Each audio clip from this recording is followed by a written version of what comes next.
جناب سید نعیم الدین صاحب اور حضرات مرحوم سید زاہد حسین صاحب اور مولانا علی نقوی صاحب سے اللہ کی اولاد میں حاضر کرتے ہیں۔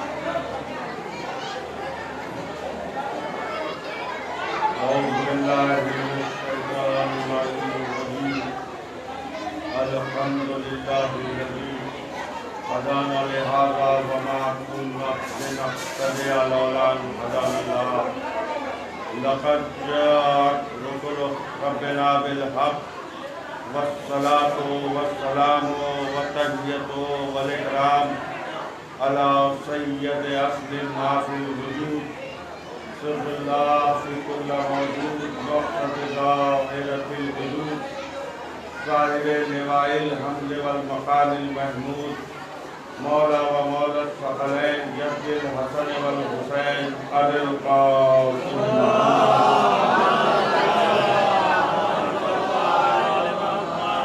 وآلہ الطیبین الطاہرین المعصومین المظلومین ولعنۃ اللہ علی اعدائہم اجمعین من یومنا ھذا الی قیام یوم الدین۔ اما بعد فقد قال اللہ سبحانہ فی کتابہ المبین وهو اصدق الصادقین۔ بسم اللہ الرحمن الرحیم۔ کنتم خیر امۃ اخرجت للناس صلوات محمد۔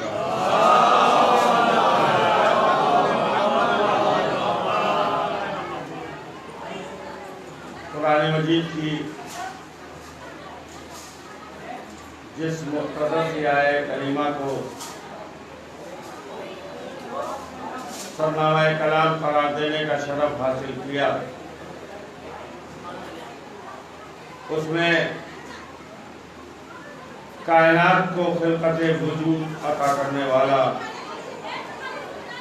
جمادات کو سخت بنانے والا، نباتات کو ہریالی کا لباس پہنانے والا، حیوانات کے لیے اسباب زندگی فراہم کرنے والا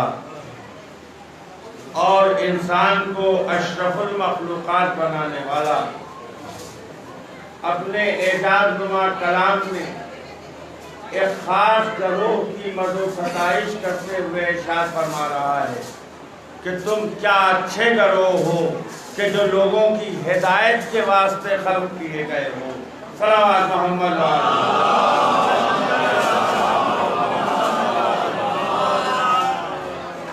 اہل نظر، اپنے آغاز بیان میں میں ضروری یہ سمجھتا ہوں کہ لفظ ہدایت کی وضاحت کروں کہ ہدایت کے معنی کیا ہے، ہدایت کے مفہوم کیا ہیں اور ہدایت کہتے کسے ہیں۔ تو یاد رکھیے کہ ہدایت کے معنی ہے راستہ بتانا، ہدایت کے معنی ہے رہنمائی کرنا، ہدایت کے معنی ہے راہبری کرنا۔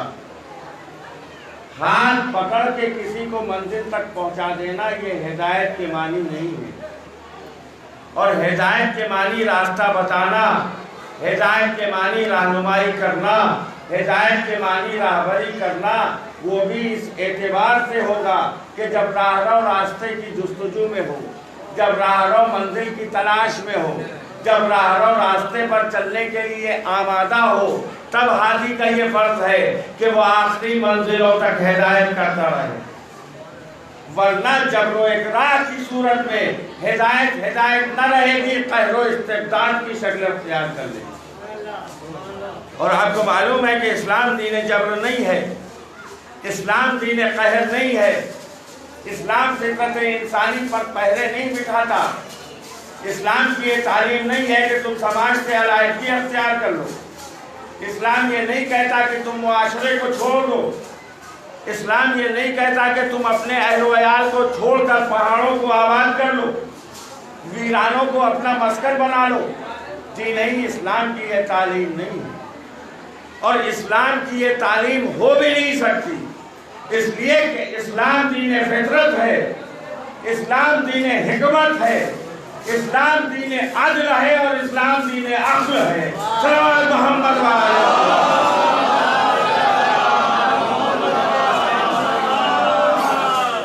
اور اہل نظر یاد رکھیے کہ ہدایت صرف عقل کی جا سکتی ہے، اعضاء و جوارح کی ہدایت نہیں کی جا سکتی، اس لیے کہ عقل ہے حاکم، اعضاء و جوارح ہے محکوم. ہم اسی وقت کوئی کام کرتے ہیں، اسی وقت کسی عمل کو انجام دے سکتے ہیں کہ جب عقل کی جانب سے ہمیں حکم ہوتا ہے. تو ہدایت صرف عقل کی ہو سکتی ہے، اور ارباب کرم یہی وجہ ہے شاید کہ اسلام میں جزا بربنائے کثرت عمل نہیں رکھی گئی، بربنائے عقل رکھی گئی. یاد رکھیے، جس کی جتنی عقل ہوگی اتنی اس کو جزا ملے گی. اور اس منزل پر آنے کے بعد مجھے اصول کافی کا ایک واقعہ یاد آ گیا جو میرا دل چاہتا ہے کہ آپ کی خدمت میں پیش کرتا چلوں. وہ یہ کہ ایک جزیرے میں ایک عابد رہا کرتے تھے، بڑا خوبصورت جزیرہ تھا، بڑا سرسبز و شاداب علاقہ تھا، اور وہ عابد دن رات وہاں عبادت الہی میں بسر کر رہے تھے. ایک روز اس جزیرے سے ایک ملک کا گزر ہوا.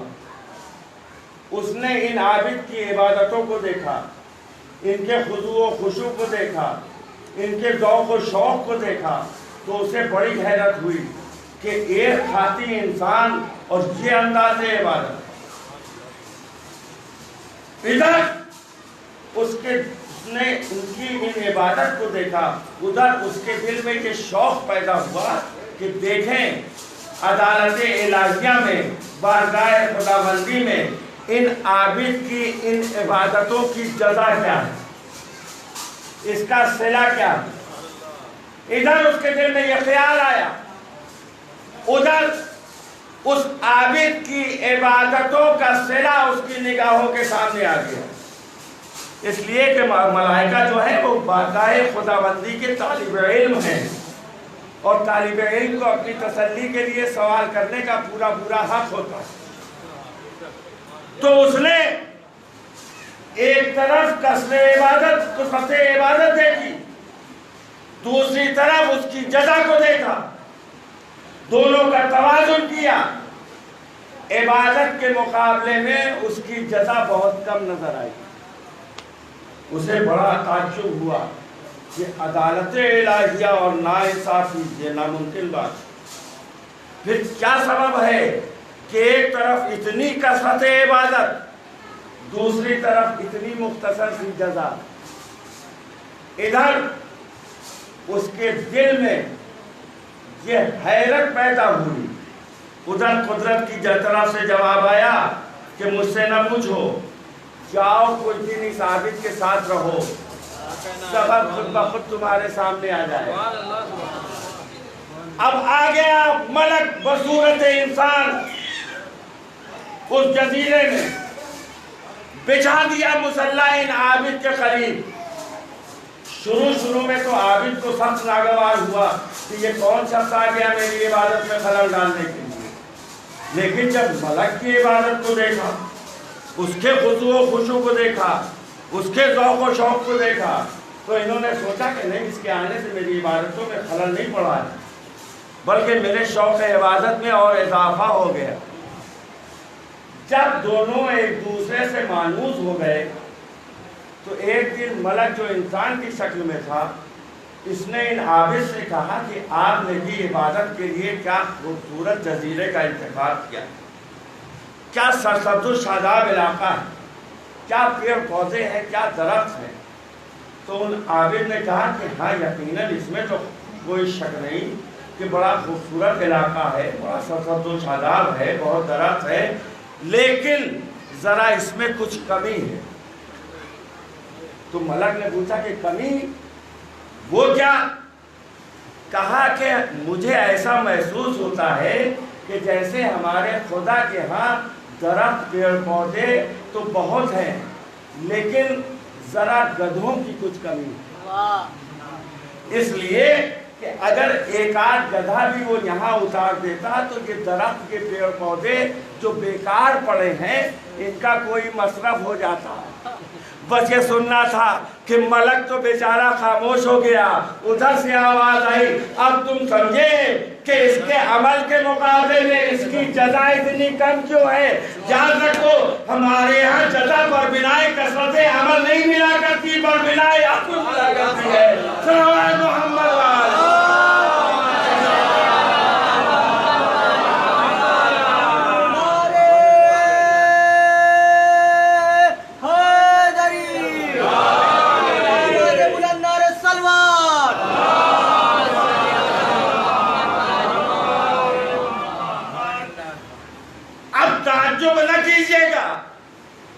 کہ عقل کے بنا پر کسی کے ہاتھ کی ایک ضربت اتنی وزنی ہو جائے کہ میزان عدل کے ایک پلے میں ہاتھ کی ایک ضربت رکھی جائے، دوسرے پلے میں کائنات کی عبادت کو رکھا جائے، بس کس کا باری ہوگا مجھے پوچھنے کی ضرورت نہیں۔ صلوات محمد۔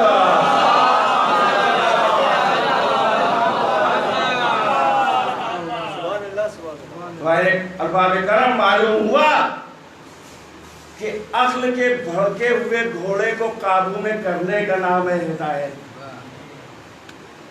خواہشات و جذبات کے بھڑکتے ہوئے شوروں پر آبپاشی کرنے کا نام ہے ہدایت۔ بشریت میں پھنسے ہوئے انسانی بیڑے کو ساحل نجات تک لے جانے کا نام ہے ہدایت۔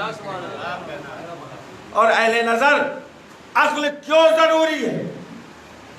اس لیے کہ جس کی جتنی عقل ہوتی ہے اتنی اس کی جستجو بڑھتی ہے، جس کی جستجو بڑھتی ہے اتنا اس کا علم بڑھتا ہے، جتنا جس کا علم بڑھتا ہے اتنی اس کی خدا سے محبت بڑھتی ہے، جتنی جس کی خدا سے محبت بڑھتی ہے اتنی اس کی خدا سے قربت حاصل ہوتی ہے، اور جب خدا سے قربت اپنے نقطہ کمال پر پہنچ کر معرفت حاصل ہو جاتی ہے تو پھر وہ منزل آ جاتی ہے کہ بندہ بندہ نہیں رہتا بلکہ نفس اللہ بن جاتا ہے۔ صلوات محمد وآلہ۔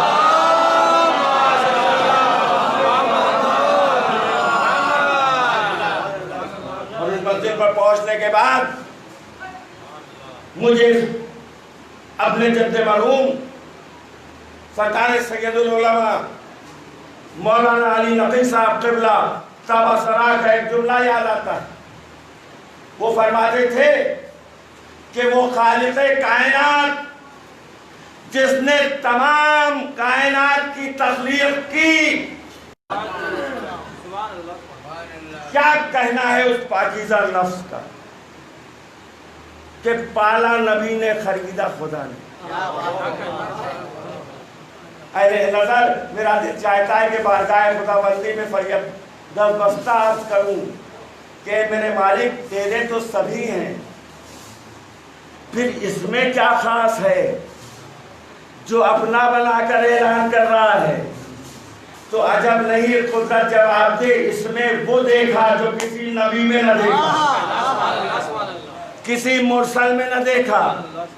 یقین نہ ہو تو آدم آئے اپنا سرمایہ لے کر، آدم چلے کچھ اسما لے کر، یہاں دیکھا لو پہلے ہی سے چمک رہی ہے، وہاں برائے نام اسما دل میں، یہاں کل چیزیں موجود۔ صلوات محمد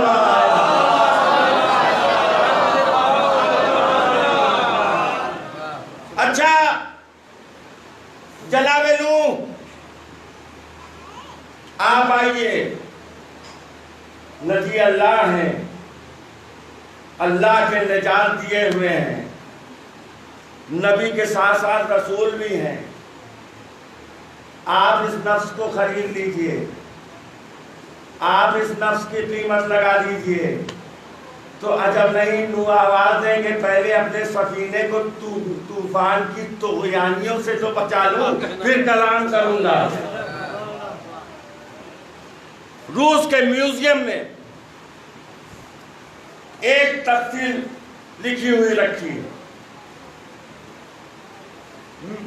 اٹلی کی اور مصر کی دونوں ٹیموں نے آثار قدیمہ کی کھدائی کے دوران سن 1902 میں، اس وقت کے اخبارات گواہ ہیں، ایک کشتی برآمد کی۔ معلوم ہوا کہ وہ کشتی جناب نوح کی کشتی تھی اور اس پر ایک تختی لگی ہوئی تھی۔ اس تختی پر غیر مانوس زبان میں کچھ لکھا ہوا۔ تمام لینگویج ایکسپرٹس سر جوڑ کے بیٹھے کہ اس نتیجے پر پہنچے کہ یہ اس وقت کی ثانی، ساسانی اور عبرانی زبان میں لکھا ہوا۔ اس کا ترجمہ کیا گیا اور جب انگلش میں ترجمہ کیا تو اس کا ترجمہ یہ ہوا، "O my Lord, my Savior, help me and keep my hand with Mary in the name of those who created the world, Muhammad, Elia, Fatima, Shabbah and Shabbir, Salamat Muhammad."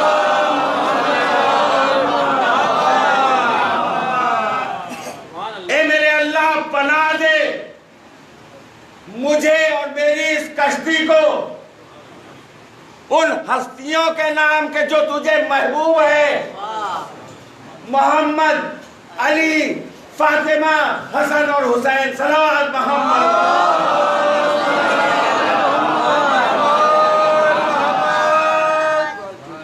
اچھا جناب ابراہیم آپ آئیے، خلیل اللہ ہیں، اللہ کے دوست کہے جاتے ہیں، نبی بھی ہیں، رسول بھی ہیں، امام بھی ہیں۔ آپ اس نفس کی قیمت لگائیے، آپ اس نفس کو خریدیے تو جناب ابراہیم کہیں گے کہ میں کیا اس کی قیمت لگاؤں گا، اس لیے کہ یہ تو وہ ہستی ہے کہ میری زبان سے نکلے ہوئے جملے کو اس نے عملی جامہ پہنا دیا۔ میں نے جب فرعون سے کہا کہ میرا خدا وہ ہے جو سورج کو مغرب سے طلوع کرتا ہے، تو میں قدرت ہے تو سورج کو مشرق سے طلوع کر کے دکھا، اور اس نے سورج کو مشرق سے پلٹا کے بتا دیا کہ نفس اللہ تو میں ہوں، خدا میرے نفس کو اپنی رضا دے کر خرید چکا ہے، لہذا اب رضا الہی کا مالک میں ہوں۔ صلوات محمد۔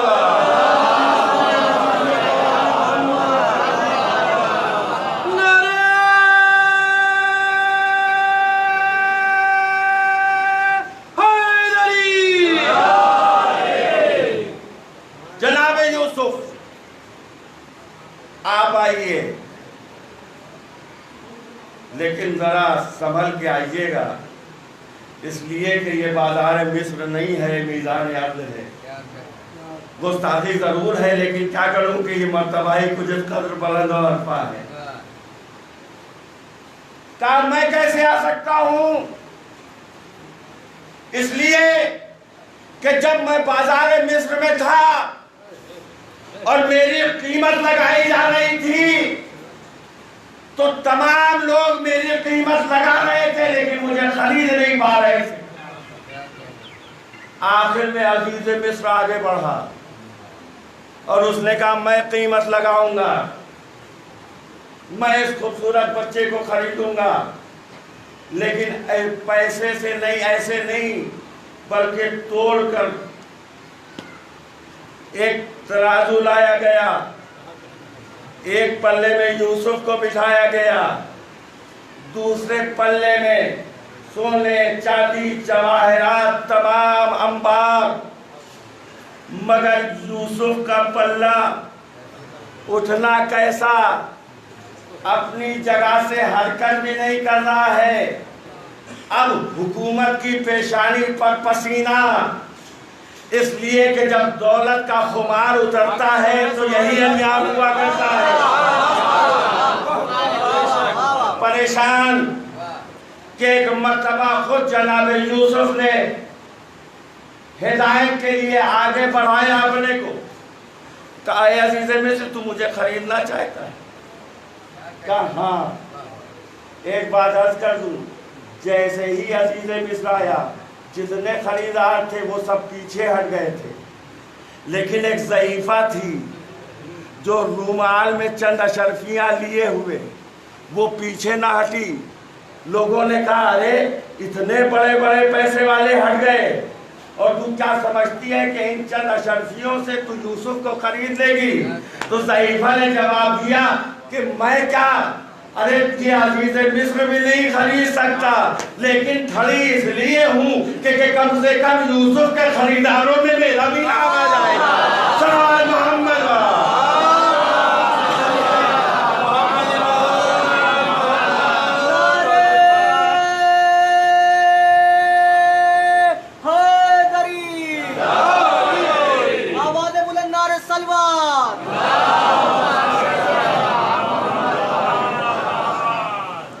جناب یوسف آگے بڑھے. عزیز مصر تو مجھے خریدنا چاہتا؟ کہاں یقیناً. کا یہ سونے چاندی ہیرے جواہرات کا بار ہٹا لے، ایک کاغذ اور قلم لا کے مجھے دے. فوراً حکم ہوا کہ اسے کاغذ اور قلم لا کے دو. کسی نے بھی سوال نہیں کیا کہ یوسف غلام ہو، تم نے لکھنا پڑھنا کہاں سے سیکھا؟ تو ماننا پڑے گا کہ اگر کوئی کاغذ اور قلم طلب کرے تو یہ مان لینا چاہیے کہ لکھنا پڑھنا ضرور جانتا ہوگا.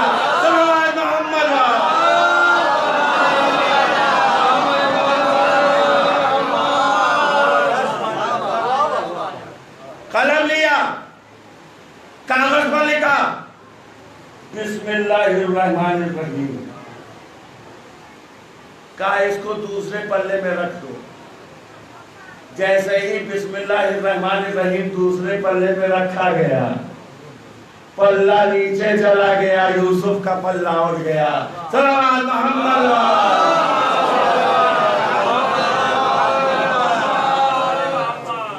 ارباب کرام، اب سوال یہ ہے کہ جناب یوسف نبی تھے،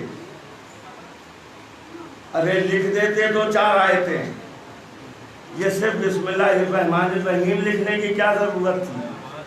ارباب کرام یہ بات مبہم رہ جاتی اگر وہ واقعہ دامن تاریخ میں نہ ہوتا کہ جب میرا مولا ابن عباس تو سورہ حمد کی تفسیر لکھوا رہا ہے، پوری رات گزر گئی، سورہ حمد کی تفسیر ختم نہیں ہوئی، آخر صبح نماز کا وقت آیا، میرے مولا نے کہا اے ابن عباس پوری رات گزر گئی لیکن بسم اللہ الرحمن الرحیم کی تفسیر ختم نہیں ہوئی.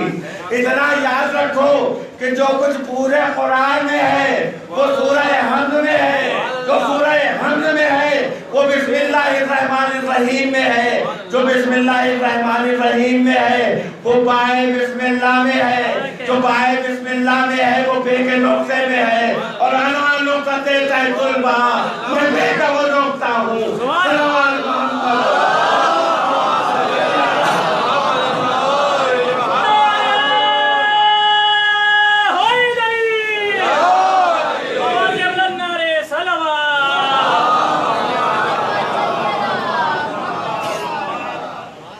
ہاں جناب موسیٰ آپ آئیے، کلیم اللہ ہے، خدا کے بیٹے کہے جاتے ہیں، بڑا مرتبہ ہے آپ کا. آپ آگے نفس کی قیمت لگائیے، آپ اس نفس کو خرید لیجئے، لیکن ذرا گہوارے کے پاس آگے خریدیے تب میں جاؤں. موسیٰ کہیں گے میں کیسے خرید سکتا ہوں؟ میں اپنی جوانی میں اپنے عصا کو اژدہا بنتے دیکھ کے ڈر گیا تھا، اور یہ وہ ہے جس نے گہوارے میں کلایا جنگ میں کیا. سلام محمد.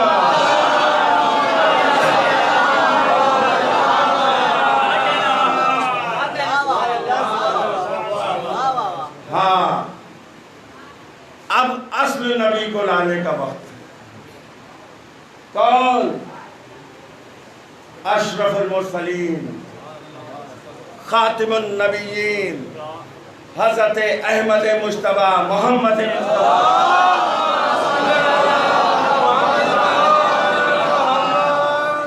ان کو لائیے، وہ نفس کی قیمت لگائیں، وہ نفس کو خریدے۔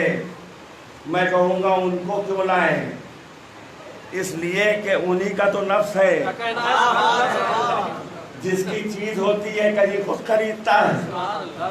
اسی لیے تو آواز دی قدرت نے، میرے حبیب آپ بیچ سے ہٹ جائیے، آپ ہجرت کر کے چلے جائیے، ورنہ لوگ کہیں گے کہ حبیب نے کیسن کے بکوا دیا۔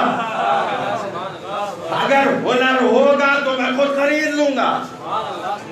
بھئی ہمارے ہاں کی روایت نہیں ہے، بہت بڑے عالم اہل سنت والجماعت کے، ان کے ہاں یہ روایت ملتی ہے کہ ایک مرتبہ پیغمبر اسلام مسجد میں تشریف فرما ہے کہ کسی نے سوال کیا کہ یا رسول اللہ، ہمارے یہاں کی روایت نہیں ہے، میں پھر عرض کر دوں، اس لیے میں روایت کی صحت کا بھی ضامن نہیں ہوں۔ پوچھا یا رسول اللہ، آپ عورتوں میں سب سے زیادہ کسے عزیز رکھتے ہیں؟ اب ہمارے یہاں کی روایت نہیں ہے تو سمجھ لیجیے پیغمبر نے کس کا نام لیا ہوگا۔ پھر سوال کیا یا رسول اللہ، آپ مردوں میں سب سے زیادہ کسے عزیز رکھتے ہیں؟ پھر پیغمبر نے کسی اور کا نام لیا تو اب خود حیرت میں آ گئے اور سوال کیا کہ یا رسول اللہ، آپ نے علی کا نام نہیں لیا؟ بس یہ سننا تھا، خود لکھتے ہیں، بس یہ سننا تھا کہ خلق عظیم کے درجے پر فائز، رسول کی پیشانی پر شکنیں ہو گئی اور دوسرے لوگوں سے مخاطب ہو کے فرمایا، ارے دیکھتے ہو اسے، یہ میرے ہی نفس کے بارے میں مجھے سے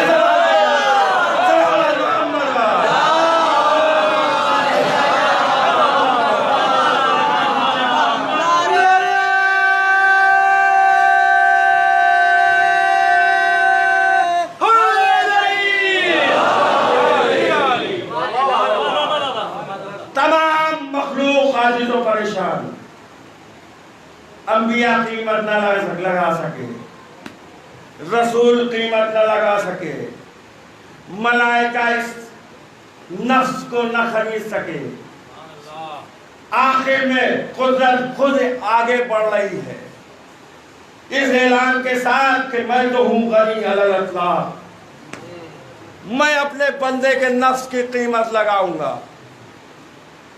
میزان عدل لیے ہوئے مالک ارض و سما بازار ایثار و قربانی میں آ گیا، ایک پلے میں نفس علی کو رکھا، دوسرے پلے میں کائنات کی کل نعمت کو رکھا، نفس علی کا وزن بھاری نظر آیا، آخر میں قدرت کو اعلان کرنا پڑا، اے علی نفس تو میں خریدوں گا اس لیے کہ میں قادر ہوں، عاجز نہیں، لیکن اب اس کا بدلہ یہ ہوگا کہ میری مرضی تمہارے حوالے۔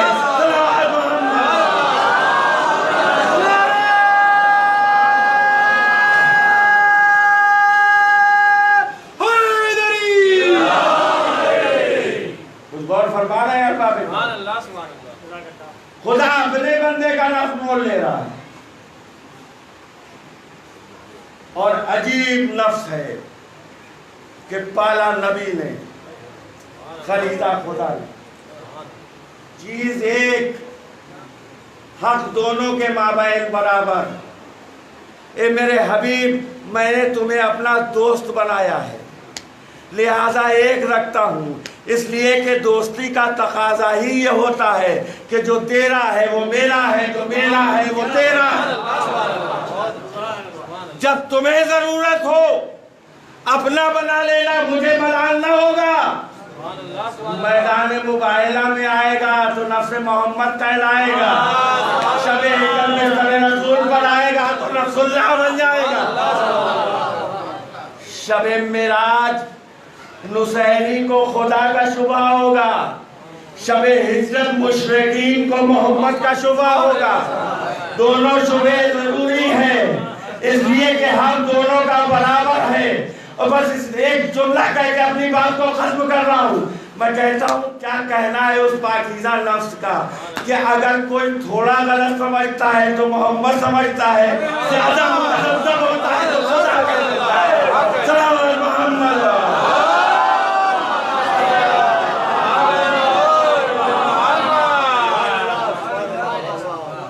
بس ارباب کرم، میں آج کر چکا۔ وحدانیت، رسالت اور امامت کا یہی اتحاد تھا کہ جس نے علی اور اولاد علی کو ہر قربانی کے لیے آمادہ کر۔ عزیزانو، وہ مسجد کوفہ کا شگافتہ سر ہو یا مدینے کے ایک گھر میں ایک تشت میں گرتے ہوئے جگر کے 72 ٹکڑے ہوں، حوصلہ امامت آپ کو ہر منزل پر قابل دید نظر آئے گا، لیکن بخدا اس حوصلے کی معراج تو کربلا میں نظر آئے گا، جب ایک دن میں 72 قربانیاں اور ایسی بے نظیر قربانیاں کہ تاریخ عالم و عالم جن کی نظیر لالے میں قاصر ہے۔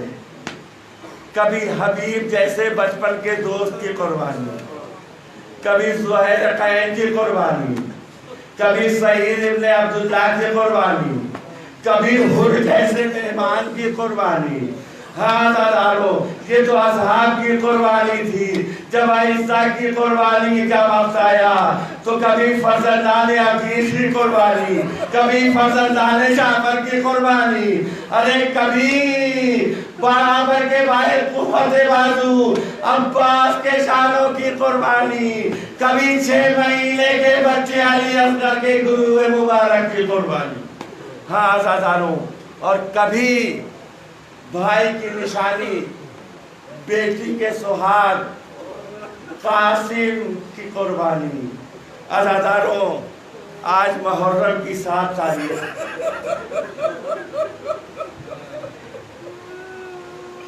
آج سے خیمہ حسین میں الاتش الاتش کی آوازیں بلند ہیں۔ آج سے حسین کے بچے پیاسے ہیں۔ اور ارباب ازا، آج کی تاریخ منسوب ہے حسین کے بھتیجے یتیم حسن قاسم سے، کہ جس کے لیے تاریخ میں فقرہ ملتا ہے کہ قاسم ابھی اپنے سن بلوغ کو نہیں پہنچے، 12 یا 13 سال کا سن، اور اتنے کم سن تھے کہ جب مدینے سے چلے ہیں تو کسی گھوڑے پر سوار نہیں ہوئے، بلکہ ماں کے ساتھ محمل میں بیٹھ کے آئے۔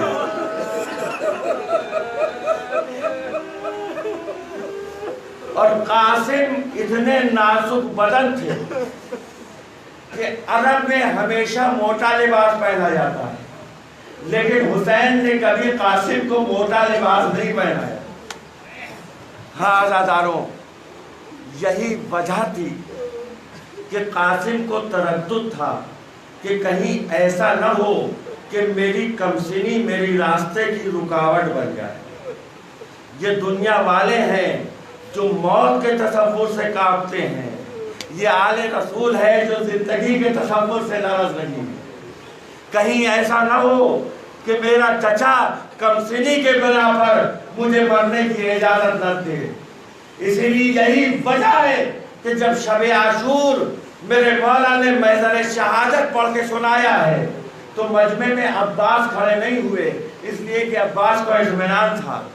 علی اکبر نہیں کھڑے ہوئے اس لیے کہ علی اکبر کو اطمینان تھا، مگر یہ 13 برس کا کمسن بچہ کھڑا ہو گیا اور سوال کیا، کیوں چچا، کیا میرا نام بھی محضر شہادت میں ہے؟ عزیزانو، حسین نے ایک مرتبہ قاسم کے چہرے کی طرف دیکھا اور ایک عجیب سوال کر دیا، یا بنیا کیف الموت یا اللہ، اے میرے لال تمہارے نزدیک موت کیسی ہے؟ عزیزانو، بخدا قاسم نے جو جواب دیا ہے وہ آج تک کسی نے نہیں دیا۔